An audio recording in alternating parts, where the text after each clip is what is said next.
menjelaskan tentang program kerja tiap kabinet masa demokrasi liberal.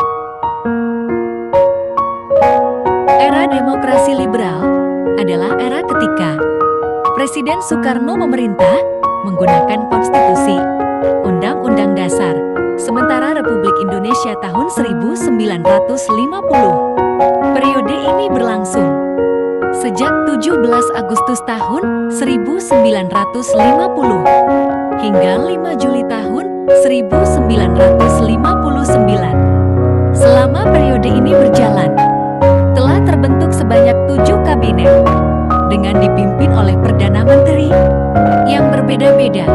Ketujuh kabinet tersebut adalah Kabinet Natsir, Kabinet Sukiman Suwirjo, Kabinet Wilopo, Kabinet Ali Sastroamidjojo I, Kabinet Burhanuddin Harahap, Kabinet Ali Sastroamidjojo II, Kabinet Juanda. Setiap program yang dilaksanakan dalam ketujuh kabinet tersebut membahas masalah yang sama. 1.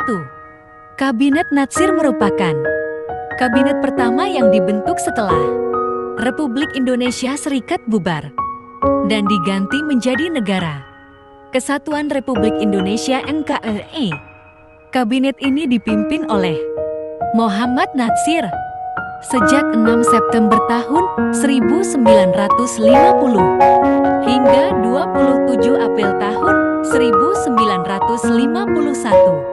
Program Kabinet Natsir: 1. Mempersiapkan dan menyelenggarakan pemilu untuk konstituante.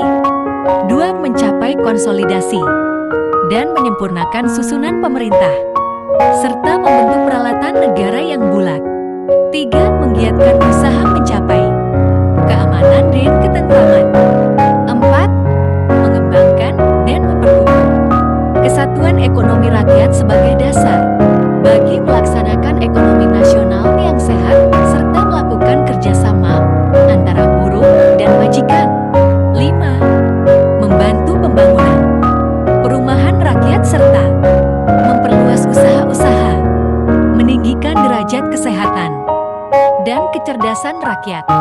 6. Menyempurnakan organisasi rangkaian perang dari pemulihan bekas anggota-anggota tentara dan gerilya ke dalam masyarakat. 7. Memperjuangkan penyelesaian sosial Irian Barat secepatnya. 2. Kabinet Sukiman Suwirjo. Setelah Kabinet Natsir berhenti, kabinet kedua yang dibentuk adalah Kabinet Sukiman Suwirjo. Kabinet ini diketuai oleh Sukiman dan walinya Suwirjo. Bertugas sejak 27 April tahun 1951 sampai 3 April tahun 1952. Program Sukirman Suwirjo: 1. Keamanan, menjalankan tindakan-tindakan yang tegas sebagai negara hukum untuk menjamin keamanan dan ketentraman. 2. Sosial ekonomi, mengusahakan kemakmuran rakyat secepatnya dan memperbaharui hukum agrarian agar sesuai dengan kepentingan petani, serta mempercepat usaha pemempatan bekas pejuang di lapangan usaha. 3. Mempercepat pelaksanaan pemilu dan terlaksananya otonomi daerah. 4. Menyiapkan undang-undang tentang A. Pengakuan serikat buruh. B. Perjanjian kerjasama. C. Penetapan upah minimum. D. Penyelesaian pertikaian buruh. 5. Politik luar negeri, menjalankan secara bebas dan aktif, serta memasukkan Irian Barat ke wilayah RI secepatnya. 3. Kabinet Wilopo adalah kabinet ketiga yang dibentuk setelah pembubaran Negara Republik Indonesia Serikat (RIS). Kabinet ini diketuai oleh Wilopo pada periode 3 April tahun 1952 hingga 3 Juni tahun 1953. Program Kabinet Wilopo: 1. Organisasi negara. A. Melaksanakan pemilu untuk konstituante DPR dan DPRD. B. Menyelesaikan penyelenggarakan otonomi daerah. C. Menyederhanakan organisasi pemerintahan pusat. 2. Kemakmuran. A. Memajukan tingkat kehidupan rakyat dan mempertinggi produksi nasional, terutama bahan pangan. B. Melanjutkan usaha perubahan agrarian. 3. Keamanan, menjalankan dan mengatasi segala masalah keamanan dengan kebijaksanaan sebagai negara hukum, menyempurnakan organisasi. 4. Pendidikan dan pengajaran, mempercepat usaha-usaha dan perbaikan untuk pembaharuan pendidikan dan pengajaran. 5. Luar negeri. A. Mengisi politik luar negeri yang bebas dan aktif menuju perdamaian dunia. B. Menyelesaikan penyelenggaraan hubungan Indonesia-Belanda atas dasar Uni Statut menjadi hubungan berdasarkan perjanjian internasional biasa dan menghilangkan hasil-hasil KMBK yang merugikan rakyat dan negara. C. Meneruskan perjuangan Irian Barat dalam wilayah Indonesia. 4. Kabinet Ali Sastroamidjojo I. Kabinet Ali Sastroamidjojo I adalah kabinet keempat yang berjalan pada periode 31 Juli tahun 1953 hingga 24 Juli tahun 1955, dipimpin oleh Ali Sastroamidjojo. D. Kabinet Ali Wongso 1. Dalam negara yang mencakup soal keamanan, pemilu, kemakmuran, dan keuangan, organisasi negara, perubahan, dan perundang-undangan. 2. Pengembalian Irian Barat. 3. Politik luar negeri bebas aktif. 5. Kabinet Burhanuddin Harahap. Setelah Kabinet Ali Sastroamidjojo I berhenti, kabinet yang menggantikannya adalah Kabinet Burhanuddin Harahap. Kabinet ini bertugas pada 12 Agustus tahun 1955 sampai 3 Maret tahun 1956.